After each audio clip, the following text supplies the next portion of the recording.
근데요, 생각해 보세요. 우리 요한이, 요셉이, 도훈이는 안산 동북교회가 자기 교회잖아요, 그죠?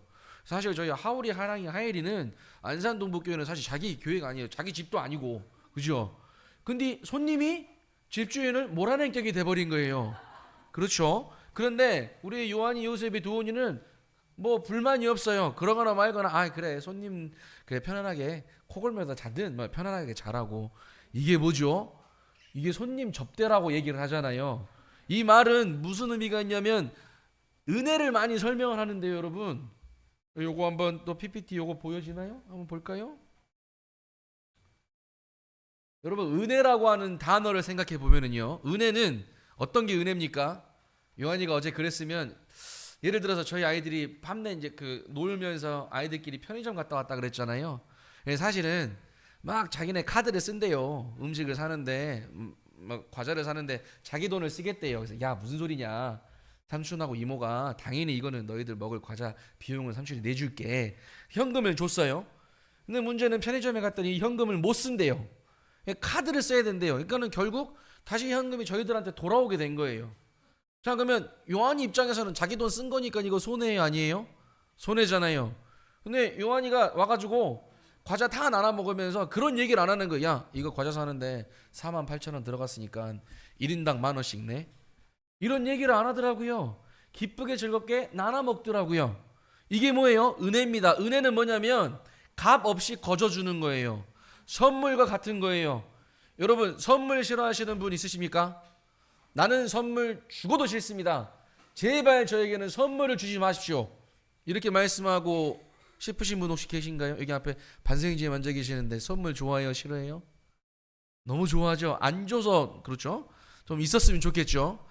우리 아이들 며칠 전에 크리스마스가 지났습니다. 아이들 크리스마스 때 뭘 받기를 바라죠? 선물 받기를 바래요. 이제는 저희 아이들이 다 커서 산타 할아버지는 씨알도 안 먹힙니다. 아, 모든 선물은 아빠 엄마가 주는구나. 미안해요. 이거 비밀이군요. 그죠? 네, 그래요. 우리 아이들의 동심을 지켜주기 위한 그렇습니다. 선물을 받았다라고 하는 것은 누군가 나를 그만큼 생각하고 아끼고 뭔가를 줬다라고 하는 거예요. 근데 그 뭔가를 줬다라고 했을 때에 야 내가 이 선물 너한테 줄 테니까 너 나한테 한 50%만 줘. 이거 선물이에요 아니에요? 아닙니다. 오늘 아침에 저는 엄청난 귀한 접대를 받았어요. 이 선교사 가정을 위해서 우리 요한이가 새벽부터 일어나가지고 음식을 준비를 해준 거예요. 아침 식사를. 요한이 나이에 친구 또래 되는 아이들 지금 그 시간 아침 6시 정도 자기 바빠요. 일어나가지고 막 앞치마를 두르고 막 씻고 막 깎고 막 만들고 조리를 해서 스프를 만들어가지고 탁 차려준 거예요. 아침에 그걸 먹는데 너무 맛있더라고요. 호텔 어느 식당에서 먹는 것보다 더 맛있더라고요. 그래서 제가 요한이한테 그랬어요. 요한아 정말 고맙다. 너의 이 사랑을 오늘 삼촌이 맛있게 먹으마. 근데 요한이가 제가 딱 먹을 때 한 수저 딱 떴더니 예 삼촌 오늘 제가 준비한 식사는 1인당 10,000원씩만 내시면 됩니다. 만약에 이랬다면 이거는 선물이에요? 아니면 뭔가 대가를 바라고 만들어준 서비스예요? 대가를 바라는 서비스잖아요. 근데 요한이 그렇게 요청하지 않았거든요. 은혜는 값없이 주신 선물, 값없이 베풀어주는 것이라고 성경에 나와 있습니다. 우리 어제도 말씀을 봤는데 로마서 말씀을 한번 볼까요? 로마서 말씀에 뭐라고 나와 있냐면 로마서 말씀 3장 24절입니다. 여기 가운데 있는 말씀인데요. 로마서 3장 24절에 우리 다 같이 한번 큰 목소리로 읽어볼까요? 앞에 있습니다. 시작. 그리스도 예수 안에 있는 구속으로 말미암아 하나님의 은혜로 값없이 의롭다 하심을 얻은 자 되었느니라. 하나님의 은혜를 설명할 때 값없이 얻은 자가 되었다라고 선언하고 있습니다. 얻을 자가 될 것이다라고 미래형으로 말씀하신 게 아니라 이미 얻은 자가 되었다라고 말씀하고 계시는 거죠. 이게 하나님께서 성경을 통해서 우리에게 보이시는 은혜다라고 말씀을 드릴 수 있는 겁니다. 자, 지난 어제 시간에는 왜 우리가 죄인인가? 왜 우리가 예수님이 필요한가? 왜 우리가 구원을 받아야 되는가? 이 구원을 위해서 예수께서 이 땅에 오셔서 하신 일이 무엇인가에 관한 말씀을 들었다면 이제 그 예수님의 그 은혜에 관한 말씀을 성경 말씀을 통해서 한번 들어보기를 바랍니다. 자, 은혜 값없이 베풀어 주신 것. 첫 번째로 아들로 삼아 주셨습니다. 아들로 삼아 주셨다라는 그 말의 의미가 뭔지 아세요, 여러분? 다시 한번 말씀드리지만 저는 아들이 셋이 있습니다. 셋 중에 저희 큰아이는 이게 뛰어나고 둘째 아이는 요것이 좀 더 뛰어나고 남들보다 셋째 아이는 요게 좀 더 뛰어나고 각자 뛰어난 게 조금씩 달라요. 제가 그걸 비교해봐서 큰아들은 그래 요것이 좀 더 뛰어나니까 네가 1등 해서 네가 내 유산 전부 다 가져가. 2등 3등은 가져갈 필요 없어. 왜? 첫째보다 못하니까. 이렇게 할 수 있어요 없어요? 없어요. 셋 다 누구기 때문에? 제 아들이기 때문에. 그죠? 근데 뜬금없이 요한이가 어제 밤에도 그렇게 잘 섬겨주고 아침에도 스프를 만들어 저를 섬겨줬지만 요한이가 갑자기 저한테 와가지고 아빠 그러면 그래 내 아들 내가 나의 유산 너에게 다 주겠다 이렇게 할 수 있어요 없어요? 법률적으로 사실 없어요. 왜냐하면 아들과 저와 이 요한이와 저와는 어떤 가족의 관계가 성립되지 않기 때문이에요. 그래서 이 말의 의미는 뭐냐면 아들로 삼으셨다라고 하는 것은 뭐냐면 하늘의 유업을 이어받을 자, 하나님의 유산을 이어받을 자, 해당 관계가 있는 자라고 설명하고 있는 겁니다. 관계가 있다라고 하는 것. 요한일서 3장 1절 말씀에 보라 아버지께서 어떠한 사랑을 우리에게 주사 하나님의 자녀라 일컬음을 얻게 하셨는고. 두 번째는 고린도서 6장 18절에 너희에게 아버지가 되고 너희는 내게 자녀가 되리라. 이거 하나님께서 말씀해 주고 있는 사실입니다. 갈라디아서 3장 29절에 유업을 이을 자다 라고 말씀하고 있죠. 사실 이 하나님의 은혜가 이스라엘 백성에게만 해당될 뻔했어요. 이 유업을 이어받을 자들은 이스라엘 백성만 될 뻔했어요. 그런데 하나님의 은혜는 오늘날 이 땅의 모든 사람에게 다 해당되는 은혜로 퍼졌습니다. 우리가 은혜를 설명할 때에 그렇습니다 주님, 제가 한 건 아무것도 없지만 예수 그리스도의 십자가 사랑 때문에 그 은혜로 말미암아 제가 구원을 받게 되었고 제 신분이 전에는 어두움의 자식 사탄 마귀의 자식이었지만 이제 내가 예수 그리스도를 믿음으로 말미암아 하늘나라의 유업을 받을 자를 삼으셨군요. 주님 감사합니다. 오늘 아침 우리가 여기 함께 모여서 예배 드렸잖아요. 떡과 잔에 우리가 그 증거물을 우리 눈앞에 두고 감사의 예배를 드렸잖아요. 이거 무슨 감사의 예배예요? 오늘 저에게 떡 주셔서 감사합니다. 포도 주셔서 감사합니다. 단순히 떡 하나 포도주의 의미가 있는 게 아니라 이것을 위해서 나와 아버지의 관계 회복을 위해서 당신님께서 예수 그리스도께서 십자가에 달려 죽으셨군요. 이걸 기념하는 거 아니겠습니까? 우리의 예배, 오늘 아침의 예배가 바로 그것을 기념하는 것이었다라고 하는 것입니다. 또 계속 이어서 아들로 삼으셨다라는 말씀 계속 나오죠. 갈라디아서 4장 5절에서 7절 율법 아래 있는 자들을 속량하시고 우리로 아들의 명분을 얻게 하려 하시리라. 너희가 아들인 고로 아들이라고 선포하고 계시는 겁니다. 이 얼마나 감사한 일인지요. 에베소서 1장 4절에서 6절 말씀 5절에도 그 기쁘신 뜻대로 우리를 예정하사 예수 그리스도로 말미암아 자기의 아들들이 되게 하셨으니, 이런 말씀 들으면 우리 자매님들은 그럼 딸들은 안 되는 건가? 이렇게 오해할 수 있어요. 오해하지 마십시오. 자녀 삼아주셨다라고 하는 개념은 아들과 딸 모두를 포함하는 내용입니다. 이해되셨죠? 자, 다음 말씀. 구속 곧 죄사함을 허락하셨습니다. 구속 곧 죄사함의 말씀은 뭐냐? 에베소서 1장 7절 말씀에 우리가 그리스도 안에서 그의 은혜의 풍성함을 따라 그의 피로 말미암아 곧 구속 곧 죄사함을 받았으니, 어제 말씀 말미에 제가 한 예를 들었습니다. 우리 요셉이 앞에 나와서 제가 이 어린 양을 잡았던 옛날 구약시대에 있었던 그 제사 예법을 제가 예로 한번 보여드렸었습니다. 근데 이제는 그 죄값을 없애기 위해서는 어린 양이 죽임을 당하고 피를 흘려야만 됐던 그 사건, 하지만 그거는 영원한 제사라고요? 영원히 뭔가를 갚을 수 있는 그 제사법이라고요? 아니다라고 말씀드렸죠. 그렇기 때문에 히브리서의 말씀처럼 예수 그리스도께서 당신님이 한 마리의 어린 양이 되셔서 당신님 스스로가 십자가에 달려 본인이 희생을 당하셨다라고 하는 것, 그것을 통해서 피를 흘리심으로 말미암아 구속 곧 죄사함을 받았다. 어제 기억나십니까? 편의점 사건 이야기, 소고기 사건 이야기 기억나세요? 돈 다 갚았다니까요. 돈 이미 다 지불했어요. 그럼 우리는 뭐만 가지고 있으면 되죠? 영수증만 가지고 있으면 되죠. 그래서 누가 와도 당신 돈 안 냈잖아, 저 돈 낸 증거 여기 있잖아요, 어디 봐봐, 영수증 찍혀 있으면 어떻게 되죠? 우리는 자유할 수 있는 거예요. 오늘 우리가 들고 있는 성경 말씀이 그 영수증입니다. 내가 네 죄값 다 갚았다라고 말씀하시는 예수 그리스도께서 이미 끊어주신 영수증이 우리 손에 잡혀 있는 것입니다. 여러분들 확신하시나요? 네, 그렇습니다. 내 죄값 주님께서 다 갚아주셨습니다. 나 이제 죄로부터 해방된 자입니다. 나 이제 주님의 자녀가 되었습니다. 이거 인정해주는 책이 바로 성경책입니다.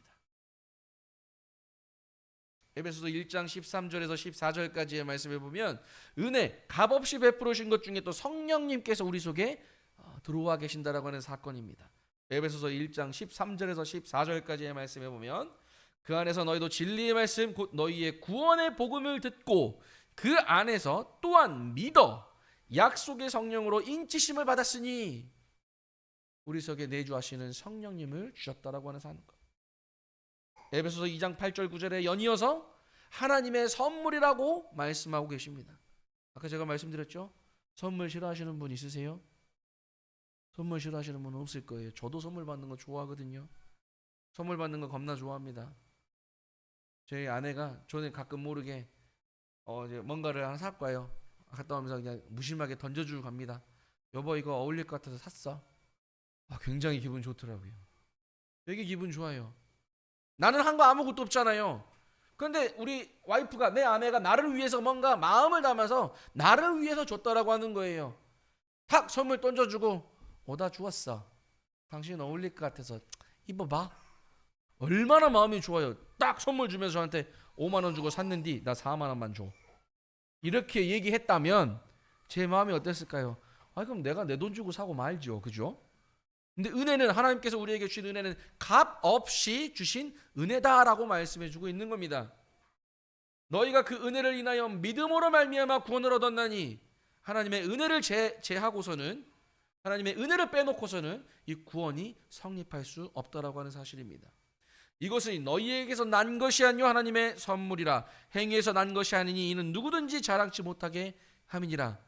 많은 사람들이 자기의 의로움, 자기의 어떠함을 내세워서 구원을 설명해 보려고 합니다. 나는 이렇기 때문에 나는 구원받을 수 있고, 나는 이래서 나는 천국에 들어갈 자격을 얻어. 본인 스스로만 찾아보면 어제 말씀 들었잖아요. 다 헛된 것, 아무것도 없는 것과 다름이 없다라고 설명 들으셨잖아요. 하나님의 은혜를 제해놓고서는 이 구원이라고 하는 이것을 설명할 수가 없다라고 하는 거예요. 십자가 구속 사건, 십자가 구원, 이거는 우리가 절대 잊어버려서는 안 될 가장 놀랍고 가장 값진 이야기다라고 하는 것입니다. 에베소서 2장 11절에서 13절에 보면 그러므로 생각하라. 너희는 그때 육체로 이방인이요 손으로 육체에 행한 할례당이라 칭하는 자들에게 무할례당이라 칭함을 받는 자들이라. 그때의 너희는 그리스도 밖에 있었고 이스라엘 나라 밖의 사람이라. 약속의 언약들에 대한 외인이요 세상에서 소망이 없고 하나님도 없는 자이더니 이제는 전에 멀리 있던 너희가 그리스도 예수 안에서 그리스도의 피로 가까워졌느니라. 이 말씀을 한마디로 추리면 뭐냐면, 전에는 너는 나와는 전혀 관계없는 사람이었지만 이제 예수 그리스도의 죽으심과 그의 피 때문에 이제는 내가 너와 관계가 회복됐다를 설명해주고 있는 겁니다. 가끔 저는 이제 그 농사 짓는 분들을 보면 이렇게 나무에 젖붙이는 모습을 보게 되잖아요. 참 신기하더라고요. 원 뿌리와 원 나무는 그대로 있는데 거기에 잘 자라지 못하는 어떤 나무 가지나 어떤 것들을 붙여 놓으면 이게 거기에 맞는 열매가 또 맺혀요. 되게 신기하더라고요. 그 나무를 젖붙이는 장면을 유튜브로 제가 자세히 보니까 그 방법이 또 대충 붙여서는 안 되더만요. 뿌리에 어떤 영양가를 받을 수 있도록 원목에 연결 부분을 잘 연결할 수 있도록 그 매듭을 짓는 일이 굉장히 중요하더라고요. 그 관계가 제대로 맺혀지지 않으면 열매를 맺을 수 없어요. 아무리 많이 붙여놔도 다 죽더라고요. 농부의 지혜가 농부의 경험이 얼마나 많이 중요하겠습니까? 하지만 제대로 딱 접붙였을 때에 처음에는 관계없는 나뭇가지였다가 이게 원래 있는 나뭇가지처럼 열매를 맺기 시작한다는 사실이에요. 우리와 하나님의 관계가 바로 그렇습니다. 죄 때문에 우리는 별개의 아주 다른 나무의 가지였지만 이제 예수 그리스도의 은혜 때문에 우리가 그에게 접붙임을 당한 것 같은, 그래서 우리 속에도 우리의 원뿌리, 예수 그리스도의 그 사랑의 원뿌리, 은혜의 원뿌리로부터 영양분을 공급받을 수 있는 자로 변했다라고 하는 사실입니다. 그것이 바로 우리가 설명할 수 있는 하나님의 은혜, 구원이라고 말씀드릴 수 있는 것이지요. 그리스도 예수 안에서 그리스도의 피로 가까워졌느니라. 왜 그리스도의 피 때문에 우리가 가까워질 수 있었을까요? 죄 때문에 우리와 하나님 사이가 멀어졌다면 이제는 그리스도의 피로 그 죄의 허물을 허시고 우리가 다시금 하나님께 나아갈 수 있는 구원의 문을 열어주셨다고 하는 겁니다. 많은 사람들이 하나님을 멀리 있게 생각을 해요. 하나님과 나와의 관계 회복. 내가 좀 더 착하고 선하고 이렇게 살아야 하나님과 관계가 더 가까워지지 않을까? 기독교를 제외한 많은 종교들이 그것을 쫓아 살아가는 모습들을 보고 있습니다. 제가 나중에 이제 선교 간증을 할 수 있는 기회가 되면 설명드리겠지만, 제가 인도네시아에서 교도소나 구치소를 방문해서 복음을 전할 때가 있어요. 하나님과 관계를 설명할 때에 많은 사람들이 오해해요. 그들은 이미 죄인이잖아요. 세상에서도 정죄받는 죄인이잖아요. 죄수복을 입고 교도소에 갇혀 있으니까. 얼마나 주변 사람들, 가족마저도 그들을 버릴 때가 많거든요. 그러면 본인들은 어떤 생각하는 줄 아세요? 나 같은 자를 하나님이 사랑하실까? 난 세상 사람들 나를 이렇게 미워하는데, 나 이만큼 죄인이어가지고 지금 죄값을 받고 있는 상황인데, 이런 생각들을 많이 해요. 제가 말씀을 비춰서 그들에게 보여줍니다. 여러분, 하나님은 여러분은 어떻게 생각하는지 아세요? 우리 사람의 눈은 여러분을 봤을 때 더러운 자, 추악한 자, 죄지어서 감옥에 갇혀있는 자라고 정죄할 수 있지만, 하나님의 시선에는 들어가 있는 여러분이나 밖에 나와 있는 우리나 다 똑같습니다. 하지만 관계는 전혀 다른 이야기가 될 수 있습니다. 제가 그 얘기를 하거든요. 어떻게 하냐면, 우리 인간의 관계는, 사람과 사람의 관계는 어떤 관계죠? 악수의 관계예요. 한번 잠깐만 앞으로 나와주세요.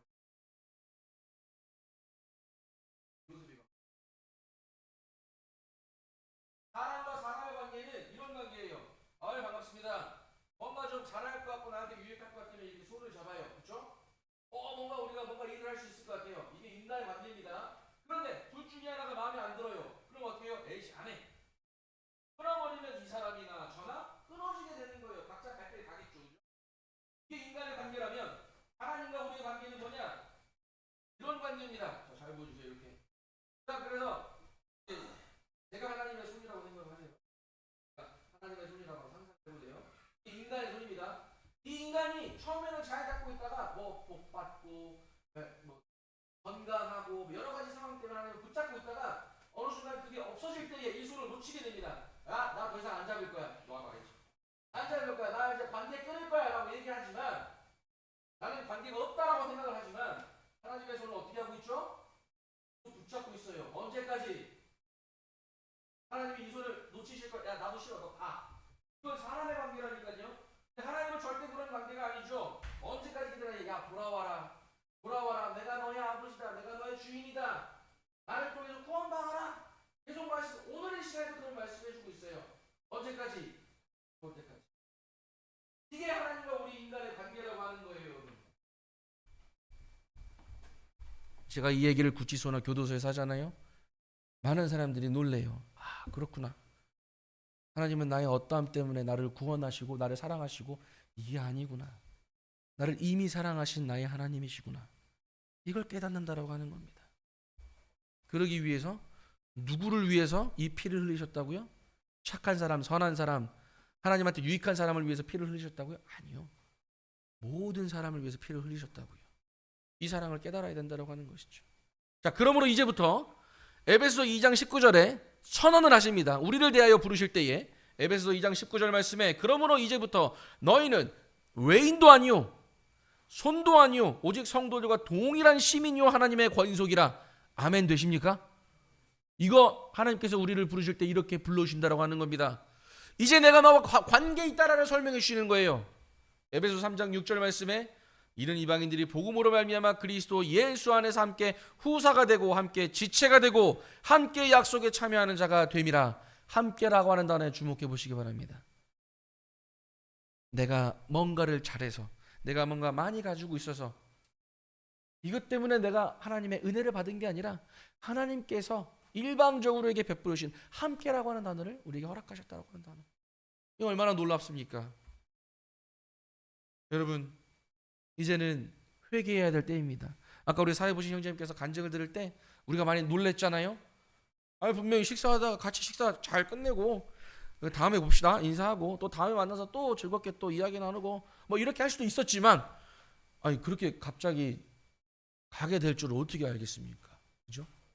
어떻게 알겠어요? 그런 케이스들이 굉장히 많잖아요. 어제도 제가 뉴스를 보니까 몇 개의 뉴스들이 막 뜨더라고요. 인도네시아 뉴스를 하나 봤는데 안타까운 뉴스를 또 하나 봤어요. 얼마 전에 이제 인도네시아에서 졸업식이 있었습니다. 대학교 졸업식이 있어서 폰티아나에 사는 이제 어떤 여학생의 이야기예요. 여학생이 졸업식을 했어요. 졸업식을 하는데 시골에서 온 청년입니다. 자기 온 가족이 인도네시아는 졸업식을 하면 온 가족이 출동을 합니다. 그 졸업식을 축하해주기 위해서 뭐 뭐죠? 뭐 사돈의 팔촌 아직 결혼 안 했으니까 사돈의 팔촌은 없을 거고 오만 친척들이 다 와요. 어마어마한 숫자들이 옵니다. 이 졸업식을 다 끝내놓고 사진 예쁘게 다 찍고 가족들하고 막 앨범 사진 다 찍고 아버지 어머니 온 가족들이 먼저 차를 타고 자신들의 고향으로 먼저 갔어요. 이 졸업한 당사자는 그날 친구들하고 뭐 사진도 찍고 뭐 이야기도 나누고 하고 내일 정리를 해서 내일 출발하려고 딱 기쁘게 했다라는 거예요. 그 다음날 출발할 때가 됐는데 이 친구는 차가 없이 오토바이를 타고 이제 고향에 가려고 고향까지 저희 폰티아나에서 4시간 걸리는데 오토바이를 타고 가다가 트럭하고 부딪혀가지고 그 자리에서 즉사를 했답니다. 이 죽은 여학생의 가족들은 시골에 있기 때문에 연락이 참 잘 안 돼요. 인터넷이 잘 안 터지는 지역에 살았나 봐요. 하도 기다려도 며칠 날 몇 시에 온다라고 하는 자기 딸이 안 오는 거예요. 엄마 아빠는 뭐 어떻게 생각할까요? 아 그래 우리 딸이 이제 대학교 졸업했으니까 직장은 어디를 가야 되는지 우리가 좀 한번 고민도 해보고 같이 생각도 좀 하고 오면 또 친구들끼리 불러가지고 같이 식사도 같이 하면서 이런저런 회포를 좀 풀어야 되겠다. 알고 봤더니 이 여학생이 그 대학 생활을 굉장히 잘했나 봐요. 장학금도 받고 막 그랬더라고요. 근데 그 친구가 또 되게 예쁘게 생겨가지고 뭐 미스 뭐 있잖아요. 대학교 안에서 가장 예쁜 사람들 그 미스 코리아 같은 그런 거에 또 뽑혔던 여학생이더라고요. 근데 그날 가다 오토바이에 이제 트럭이 깔려가지고 죽은 거예요. 누가 알았겠어요? 아마 본인도 몰랐을걸요? 본인이 집 나오는 그 순간 가방 싸면서 화장하면서 오늘 집에 가서 오늘 아빠랑 엄마랑 이거 먹으면서 얘기해야지 이러고 나왔을걸요? 오토바이 시동 키는 순간에도 오토바이 길은 많이 있네. 그래 내가 이 안내해주는 내비게이션 이 길 따라서 가면 되겠다. 그러면 4시간 그래 충분히 갈 수 있지. 이러고 출발했을걸요. 근데 그 순간 탁 사고 나가지고 죽었다라고는 사실. 그 뉴스를 또 봤어요. 우리 인생이 이렇습니다.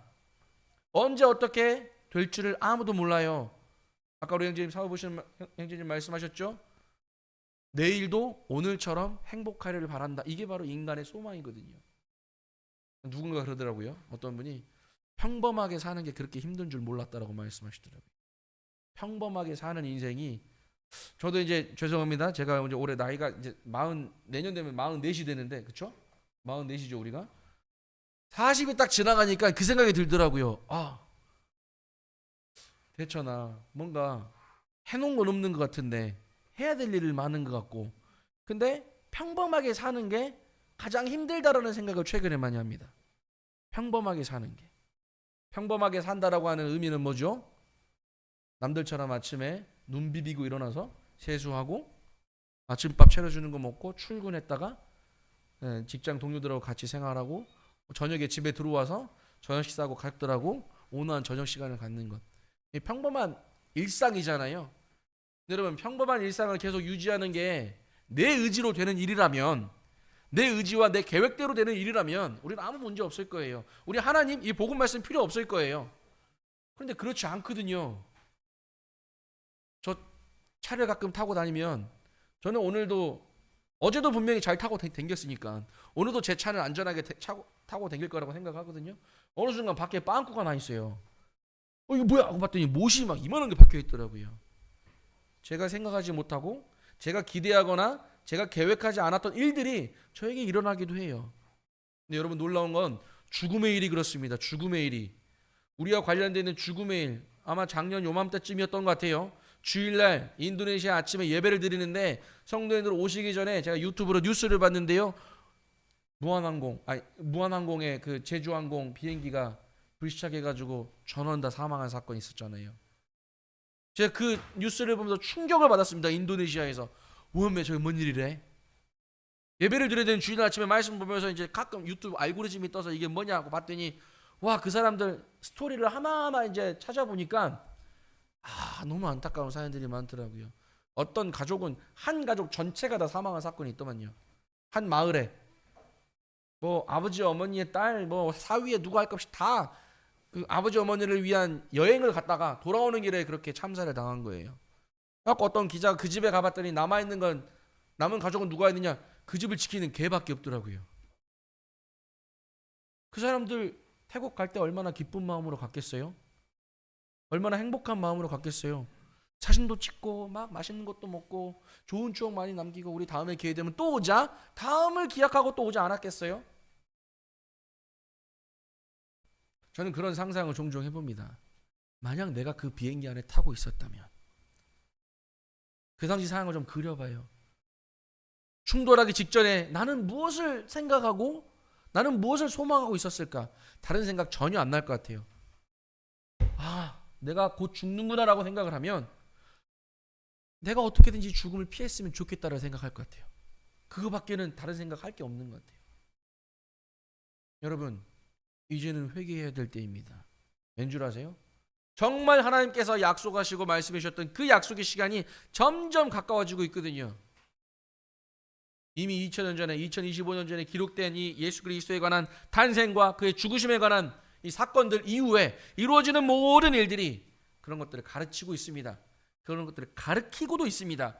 이제 곧 예수님의 때, 예수님께서 말씀하신 그 날, 마지막 때 하나님의 날이 곧 온다라고 하는 사실, 그 날이 오기 직전에 우리 인생 또한 내일 어떻게 될지 모릅니다. 그렇기 때문에 여러분, 회개해야 될 때인 것이죠. 기회를 놓치면 영원히 그 기회는 다시 돌아올 수 없을 수도 있습니다. 사도행전 17장 30절에서 31절까지 알지 못하던 시대에는 하나님이 허물치 아니하셨거니와 이제는 어디든지 사람을 다 명하사 회개하라 하셨으니, 하나님은 모든 사람이 진리를 아는 데 이르기를 원하십니다. 변하지 않는 진리라고 어제 또 말씀드렸죠. 변하지 않는 사실을 많은 사람이, 모든 사람이 알기를 원하신다라고 하는 것이죠. 마가복음 1장 15절에 가라사대 때가 찼고 하나님 나라가 가까웠으니 회개하고 복음을 믿으라 하시더라 라고 또 선언하십니다. 경고의 말씀으로도 들리기도 하죠. 회개한다. 회개라고 하는 단어가 뭔지 아십니까? 돌이키다라고 하는 겁니다. 돌이켜간다. 어떤 길에서부터 내가 가고 있는 길이 올바른 길인 줄 알았는데 아니구나 라고 안 순간부터 알았는데도 계속 가면 그건 누구죠? 바보 멍청이죠. 내가 가는데 이게 잘못됐네? 계속 가보자. 이거 안 되는 거죠. 우리가 잘못됐다라고 아는 순간 어떻게 되겠습니까? 돌이켜야 되는 것이죠. 이게 회개 아니겠습니까? 제가 한국에 오랜만에 와서 이제 내비게이션을 켜서 봤는데 내비게이션 따라가기도 사실 좀 힘들더라고요. 특히나 좀 큰 도시에 오면 뭐가 이렇게 복잡한지는 모르겠어요. 한번 잘못 들어가면 뺑뺑 돌리는 거예요. 이제 일로 들어가야 되나? 절로 들어가야 되나? 나 한 번은 이제 광해에 저희 처갓댁에 그래도 좀 경험이 있으니까 내비게이션 없이 다녀보려고 했다가 제가 큰 낭패를 본 적이 있어요.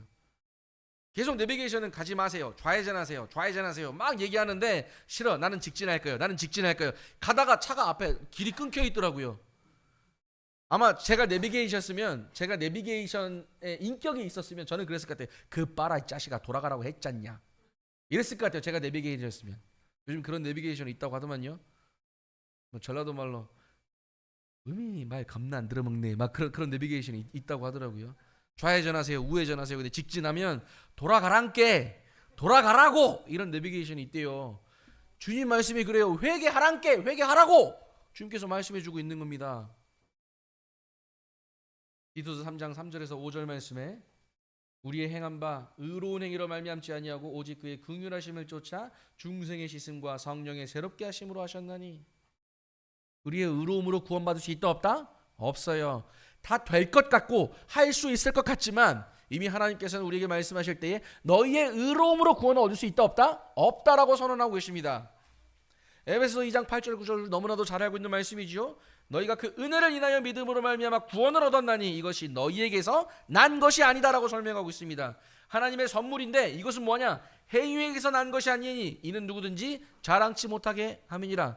인도네시아의 어떤 분들을 만나면 이런 얘기들을 합니다. 저는요 주일 성수 꼭 지키고요, 저는요 1년에 말씀 통독을 몇 번을 하고요, 헌금을 제가 11조를 얼마나 열심히 하고요, 제가 다 열심히 합니다. 여러분, 예수님 시대에도 그런 사람들이 있었습니다. 그런 사람들을 보고 예수님께서 뭐라고 찍어 누른지 아세요? 야, 이 외식하는 놈들아. 제가 그 얘기를 저희 아이들한테 했더니 예수님께서 바리새인들이나 서기관한테 야, 이 외식하는 자들아 라고 얘기했더니 저희 아이들이 아빠, 그 사람들은 맨날 밖에 나가서 밥을 먹었나요? 외식이 그 외식이 아닙니다. 이 외식하는 자들아 그 말은 맨날 나가서 밖에서 밥 사 먹는 놈들아 이런 말씀하신 게 아니에요. 이게 원문을 따져보니까 뭔지 아세요? 탤런트와 같은 자들아 이런 뜻입니다. 탤런트. 드라마 보면 탤런트 있잖아요. 그죠? 드라마에 나오는 그 역할을 하는 사람들, 원래 본인의 이미지는, 원래 본인의 성격은 그렇지 않지만 액션 들어가면, 드라마를 찍을 때 그 사람의 배역으로 들어가서 다른 연기, 다른 사람처럼 연기를 하는 것, 그런 사람들을 보고 외식하는 자라고 하는 설명을 하는 것입니다. 여러분, 바리새인들, 서기관들은 어떤 생활을 했습니까? 어쩌면 다른 유대인들보다 더 많은 율법의 말씀을 알고 지키려고 노력하고 선하고 착하고 거룩하고 어떻게든지 안간힘을 썼던 그런 모습들이 있었을 거예요. 하지만 그것으로 구원받을 수 있는 길이 된다, 안 된다? 안 된다라고 말씀하셨어요. 그럼 누가 구원받는 길입니까? 어린아이와 같은 자들, 순순한 자들, 자신의 죄인임을 인정하는 자들. 바리새인들은 뭘 좋아했어요? 남들과 비교하기 좋아했습니다. 주님, 저 보세요. 쟤네들은 저렇잖아요. 근데 저는 안 그렇잖아요. 어떤 젊은 청년의 이야기가 또 사복음서에 나와 있잖아요. 예수님 앞에 나와가지고, 주님, 제가요, 전라도 말로 한번 해볼게요. 이것도 각색해가지고, 젊은 청년이 예수님한테 딱 나왔습니다. 주님, 제가요, 율법 613가지 중에 제가 한 300 몇십 개를 했거든요. 저 대단하지라잉. 근데 제가 좀 모자란 게 뭐가 있을까요? 알려주시면 제가 예수님 말씀하시는 거 제가 그대로 따라 행할게요. 이 말은 뭐냐면, 이 젊은 청년이 예수님한테 칭찬받고 싶었을 거예요. 그래, 너 훌륭하다. 너 대단하구나. 그래, 너는 천국 네, 확정 해줄게. 이런 얘기 아마 듣고 싶었을걸요. 근데 예수님이 그 다음 말씀에 보면 예수님이 이렇게 말씀하시죠. 아야, 니 잘한다. 근데 네가 좀 돈이 많구나. 네 주변에 있는 가난한 사람들에게 좀 네 재산을 나눠주라. 그 얘기 들으면 이 청년은 뭘 요구했죠? 내가 부족한 게 뭔지 알려주시면 그 알려주신 대로 제가 하겠습니다 라고 말씀했잖아요. 그래서 예수님이 너의 부족함이 뭔지를 말씀해 주셨잖아요. 근데 그 다음 말씀에 뭐라고 나오는지 아세요? 이 사람의 얼굴이 근심이 가득해서 돌아갔다라고 나와 있어요. 근심이 가득해서 돌아갔대요. 이 말씀의 의미는 뭡니까? 자기가 기대했던 바와는 다른 답을 예수님께서 하신 것이죠. 자기는 아마 칭찬받기를 원했을걸요. 주님, 저 이만큼 했어요. 남들보다 이만큼 했어요. 그래, 잘했어. 근데 너 이거 안 했네. 네 가지고 있는 것 주변에 있는 가난한 사람들에게 나눠주라. 어떻게 하셨지? 자기가 나눠주면 나는 그럼 개털되는데. 어떻게 하지? 이거 어떻게 해야 되지? 이게 외식하는 자의 모습 아니겠습니까? 여러분, 행위를 통해서 구원받는다라고 하는 어떤 사람이 있다면 그건 다른 복음입니다. 행위를 통해서 우리가 구원받을 수 있다라고 누가 이런 얘기를 강조한다면 그건 다른 복음이에요. 행위를 통해서 이루어지는 것은 아무것도 없습니다. 로마서 10장 8절에서 13절 말씀, 특별히 10절 말씀에 사람이 마음으로 믿어 의에 이르고 입으로 시인하여 구원에 이르느니라. 마음으로 믿고 입으로 시인한다. 여러분, 우리는 하나님 앞에 정직해야 됩니다. 왜요? 하나님은 우리의 마음을 보시기 때문이에요. 우리는 입술로 남들 앞에서 저 구원받았어요, 저 하나님 저 사랑해요, 이렇게 선언할 수 있어요. 하지만 진짜 우리 마음에 하나님을, 우리 예수 그리스도를 개인의 구주로 영접하지 않으시고 믿음의 확신이 없으신 분, 복음의 확신이, 복음을 듣고도 구원의 확신이 없으신 분들은 하나님께서 그의 마음을 보시기 때문에 우리는 하나님을 속일 수가 없다라고 하는 겁니다. 사도행전 2장 36절에서 38절 말씀, 38절에 베드로가 가로되 너희가 회개하여 각각 예수 그리스도 이름으로 세례를 받고 죄사함을 얻으라. 회개하여 각각 예수 그리스도 이름으로 세례를 받고, 회개하라고 또 강조하고 있죠. 우리는 하나님 앞에 고백하기를 바랍니다. 무엇을 고백하죠? 주님, 그렇군요. 저의 죄가 다 사해졌군요를 고백하시는 여러분이 되기를 바랍니다. 사도행전 3장 19절에 그러므로 너희가 회개하고 돌이켜 너희 죄 없이함을 받으라. 이같이 하면 유쾌하게 되는 날이 주 앞으로부터 이를 것이요. 무슨 말씀으로 이걸 확신할 수 있습니까? 어떤 말씀으로요? 이 말씀 집중해서 보세요. 로마서 5장 8절 말씀입니다. 우리가 아직 죄인됐을 때에 그리스도께서 우리를 위하여 죽으심으로 하나님께서 우리에게 대한 자기의 사랑을 확증하셨느니라. 확증하라는 말이 뭔지 아세요? 인정한다라고 하는 뜻입니다. 오케이, 예수 그리스도의 십자가에 흘리신 그 보혈을 보고 오케이, 다 죄값 갚아졌음, 이거 선언하신 거거든요. 이게 확증입니다. 근데 우리는 아직도 뭐가 부족해서 그래도 구원 받으려면 내가 좀 이것 좀 해야 되고, 교회도 좀 열심히 다녀야 되고, 성경도 좀 많이 알아야 되고, 그래야 헌금도 좀 많이 해야 되고. 아니라니까요. 주님께서 에베소서 말씀이 그랬잖아요. 너희 행위로는 의롭게 될 수 있는 방법 아무것도 없다라고 설명해 주고 있잖아요. 로마서 3장 24절. 하나님의 은혜로 예수 안에 있는 구속으로 말미암아 하나님의 은혜로 값없이 의롭다 하심을 얻은 자 되었다라고 선언하고 계시고, 고린도전서 6장 11절에 너희 중에 이와 같은 자들이 있더니 주 예수 그리스도의 이름과 우리 하나님의 성령 안에서 씻음과 거룩함과 의롭다 하심을 얻었느니라. 오로지 주 안에서만 이루어진다라고 하는 것이죠. 그렇기 때문에 우리는 그런 예수 그리스도를 개인의 구세주로 영접하고 믿어야 된다라고 하는 사실입니다. 로마서 6장 6절에서 11절까지의 말씀. 우리가 알거니와 우리의 옛사람이 예수와 함께 십자가에 못 박힌 것은 죄의 몸이 멸하여 다시는 우리가 죄의 종노릇 하지 아니하려 함이니 이는 죽은 자가 죄에서 벗어나 의롭다 하심을 얻었음이니라. 어제 우리 중국에서 오신 분들과 토요일 저녁에 함께 외국인 선교센터 가가지고 잠깐 이 복음의 말씀 교제를 나눴습니다. 독립에 관한 말씀을 나눴어요. 독립. 해방됐다라고 하는 말씀의 의미가 뭔지 아십니까? 그 전에 뭔가 나를 매였고 또 옥죄였던 것에서부터 내가 벗어났다라고 하는 사실, 바로 이것이 해방됐다라고 설명할 수가 있는 것이죠. 히브리 말씀에 나와 있잖아요. 죄에서 벗어나 의롭다 하심을 얻었다. 상태가 변화가 됐다는 상태가. 전의 상태는 메인 상태였지만 이제는 예수 그리스도를 통해서 해방된 상태를 설명해주고 있는 것입니다. 만일 우리가 그리스도와 함께 죽었으면 또한 그와 함께 살 줄을 믿노니 이는 그리스도께서 죽은 자 가운데서 사셨음에 다시 죽지 아니하시고 사망에 다시 그를 주장하지 못할 줄을 알미로라. 그의 죽으심은 죄에 대하여 단번에 죽으심이요 그의 살으심은 하나님께 대하여 살으심이니 이와 같이 너희도 너희 자신을 죄에 대하여는 죽은 자요 그리스도 예수 안에서 하나님을 대하여는 산 자로 여길지어다 라고 말씀해주고 있는 것입니다. 아멘 되십니까 여러분? 이거 아멘 안 되시면 오늘이 지나기 전에 이거 해결을 보고 가시기를 바랍니다. 나는 죄에 대하여는 이미 죽은 자고 이제는 예수 그리스도 안에서 하나님을 대하여는 의로운 자로 산 자로 하나님께서 여겨주셨구나. 오메 주님 감사합니다. 오메는 전라도 말입니다. 로마서 6장 16절에서 18절까지의 말씀. 그렇기 때문에 우리는 하나님 앞에 감사함으로 나아가야 되는 것이죠. 너희 자신의 종으로 들여 누구에게든지 순종하든지 그 순종함을 받는 자의 종이 되는 줄을 너희가 알지 못하느냐. 혹은 죄의 종으로 사망에 이르고 혹은 순종의 종으로 의에 이르노라. 하나님께 감사하리로다. 너희가 본래 죄의 종이더니 너희에게 전하여 준 바 교훈의 본을 마음으로 순종하여 죄에게서 해방되어 의에게 종이 되었느니라 라고 우리의 신분이 변화되고 바뀌었음을 선언해 주고 계십니다. 또 하나의 말씀 뭘까요? 에베소서 3장 12절에는 우리가 그 안에서 그를 믿음으로 말미암아 담대함과 하나님께 당당히 나아감을 얻느니라 라고 말씀을 해주시고 있습니다.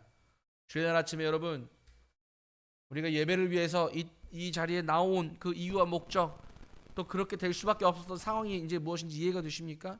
이미 예수께서 2025년 전에 십자가 위에서 자신을 희생하셨던 그 사건, 그로 말미암아 모든 믿는 자들에게 베풀어진 하나님의 이 구원의 선물, 이 은혜, 우리가 그것을 기억하고 기념하고 감사하는 행위가 바로 하나님께 드리는 예배라고 하는 것입니다.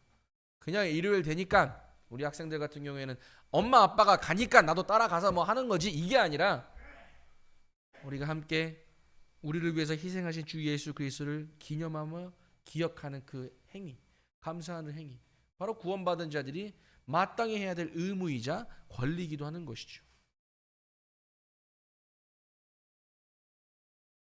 구원받은 자들에게 해당되는 이 구원의 선물을 우리가 은혜를 기억하게 될 때에 이것을 누리는 자들이 돼야 된다라는 생각을 하게 됩니다.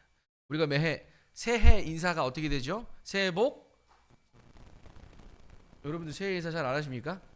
자, 새해가 되면 1월 1일 되면 우리 어른들이나 다른 분들한테 어떻게 인사합니까? 새해 복 많이 받으세요라고 얘기하잖아요, 그죠? 근데 이제는 이제 우리가 그 단어를 조금 바꿔봅시다. 이제 새해 복 많이 받으세요라고 하는 건 뭔가 좀 요구하는 것 같고 지금까지는 못 받은 것 같잖아요, 그죠? 그래서 이번 2026년 1월 1일에는 우리 안산동북교회 성도님들 포함해서 이렇게 인사했으면 좋겠어요. 새해에도 복 많이 누리세요.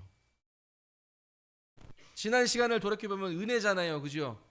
하나님께서 우리의 삶을 이끄시고 지키시고 보호하시고 은혜 가운데 살게 하셨는데 이것을 우리는 믿는 사람들은 하나님께서 우리에게 주어주신 복이라 라고 생각할 수 있는 거 아니겠습니까? 그렇다라고 본다면 새해 인사는 아직 안 받은 복을 받게 해달라고 요청하는 게 아니라 새해에도 이미 우리에게 베풀어 주신 이 귀한 복을 우리가 누리며 살 수 있도록 이것을 바라고 원하는 것이 우리의 삶의 올바른 지혜가 아닐까라는 생각을 개인적으로 하게 됩니다.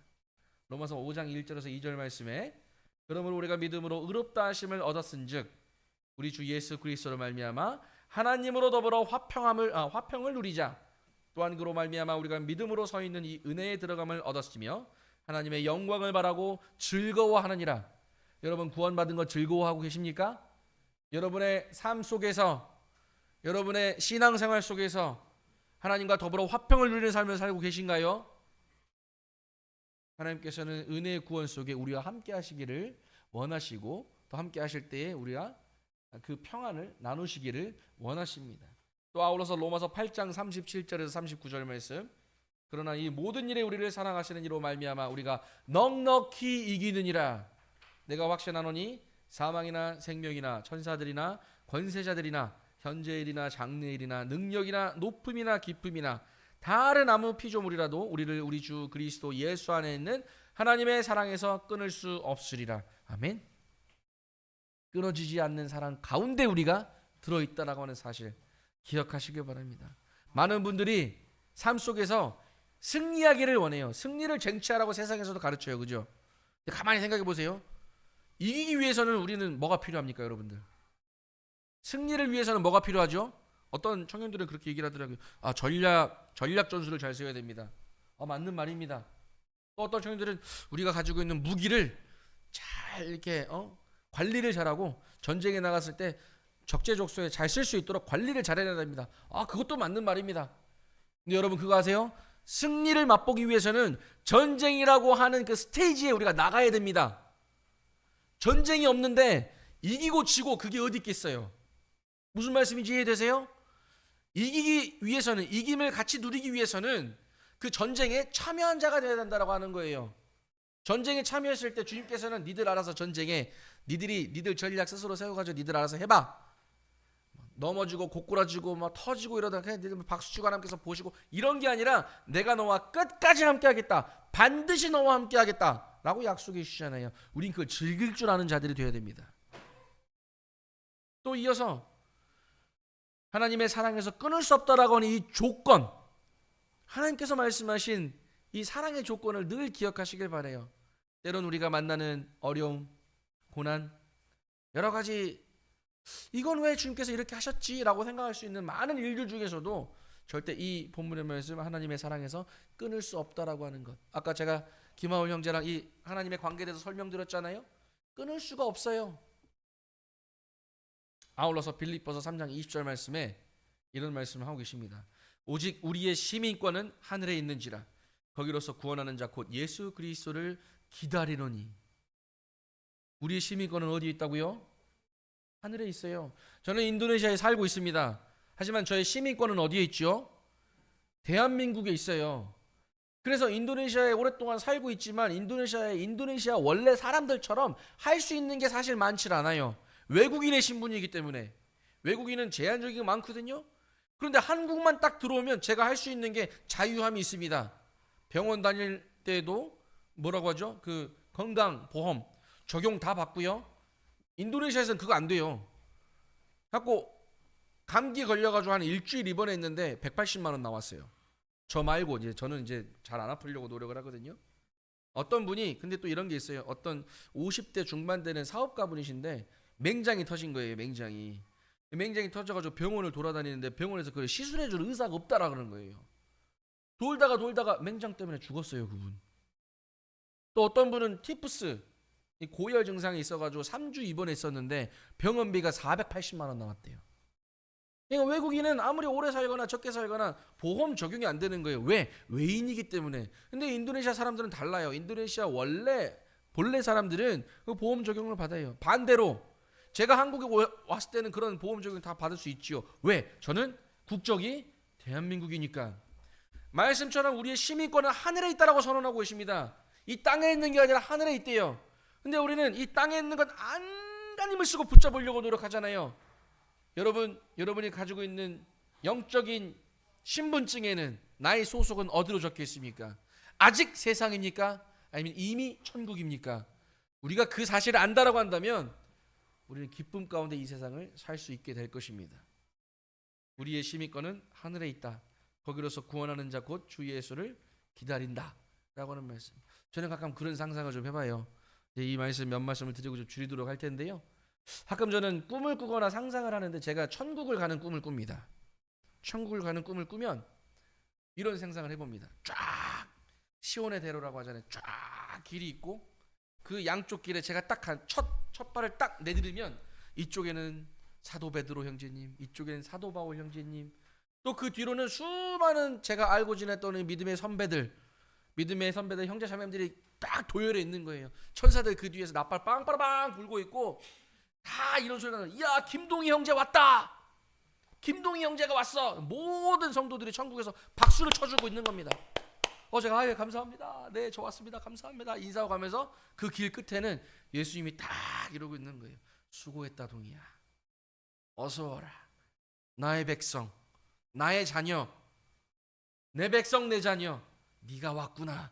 안아주면서 세상에서 고생 많았지. 수고 많았다. 너의 시민권은 하늘에 있기 때문에 이제는 하늘에서 나와 함께 영원히 즐기자꾸나. 이런 말씀하시는 장면을 제가 상상을 해요. 천국 그냥 대충 그냥 들어가고 아무도 환영하지 않는데 몰래 들어가잖아요. 안녕하세요, 저 왔어요. 이런 게 아니라 우리를 향한, 우리가 갔을 때 그 천국은 그와 같다라고 하는 거예요. 이야, 누구 형제 왔다, 누구 자매 왔구나. 그 끝에 예수님께서 그래, 고생 많았다, 수고 많았다. 부활발려 우리를 환영하시는 우리 주님의 손은 어떻죠? 십자가에 달리셔서 빵꾸가 나 있겠죠. 빵꾸가 나 있을 거예요. 아마 그걸 보고 성경에는 천국에 가면 눈물이 없다라고 이제 성경에 나와 있는데 아마 저는 그걸 보면 눈물이 막 터져 나올 것만 같아요. 와, 그래요 주님.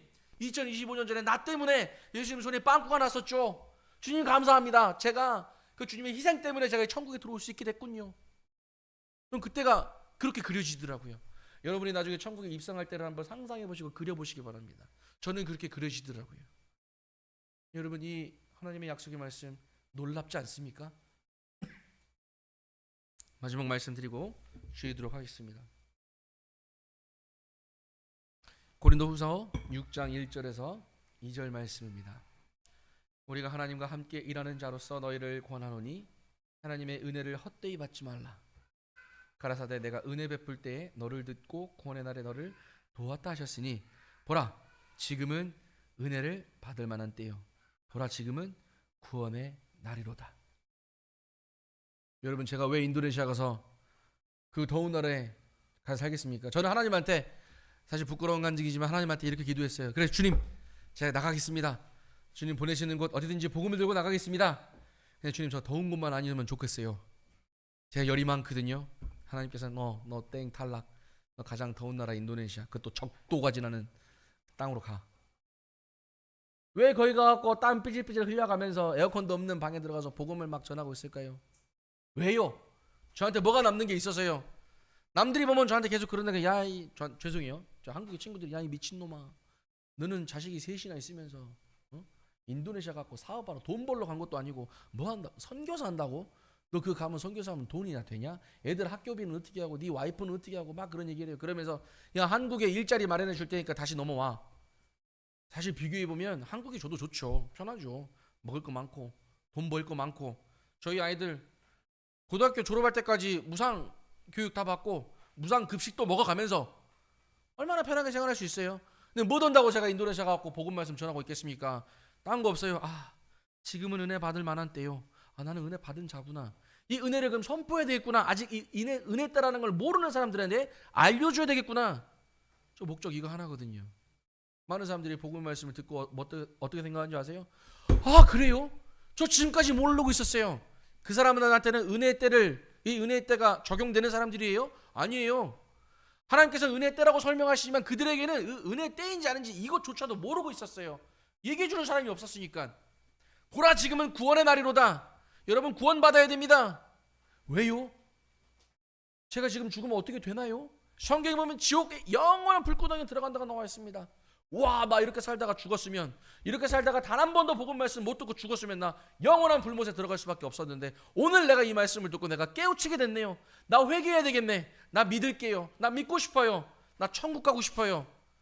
그에게 있어서는 그날이 바로 은혜 받은 때고 그날이 바로 구원의 날이 되는 것입니다.